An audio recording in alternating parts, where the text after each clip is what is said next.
আপনি কি জানেন ভিটামিনের অভাবে শরীরে নেমে আসে ধ্বংস, চুল পড়ে যায়, ত্বক রুক্ষ হয়ে যায়, শরীর দুর্বল লাগে, মনও ভালো থাকে না। চলুন মাত্র 1 মিনিটে জেনে নিই কোন ভিটামিন কেন দরকার আর কোথা থেকে পাবেন।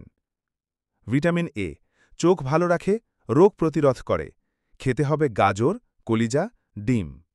ভিটামিন সি ত্বক উজ্জ্বল করে, ঠান্ডা কাশি থেকে রক্ষা করে। খেতে হবে আমলকি, লেবু, কমলা। ভিটামিন ডি হাড় শক্ত করে, ক্যালসিয়াম শোষণ করতে সাহায্য করে। খেতে হবে ডিমের কুসুম, মাছ, আর প্রতিদিন অন্তত 15 মিনিট রোদে হাঁটুন। ভিটামিন ই চুল আর ত্বকের জন্য জাদুকরী উপাদান। পান করুন বাদাম, সূর্যমুখীর তেল। ভিটামিন বি কমপ্লেক্স রক্ত, নার্ভ আর শক্তি বজায় রাখে। খেতে হবে কলা, ডাল, চালের ভুসি। ভিটামিনের ঘাটতি মানে শুধু দুর্বলতা নয়, এটা হতে পারে ভবিষ্যতের বড় রোগের শুরু। আজ থেকেই খাবারে আনুন পরিবর্তন, শরীরকে দিন সঠিক পুষ্টি। ভালো খাবারই ভালো চিকিৎসা।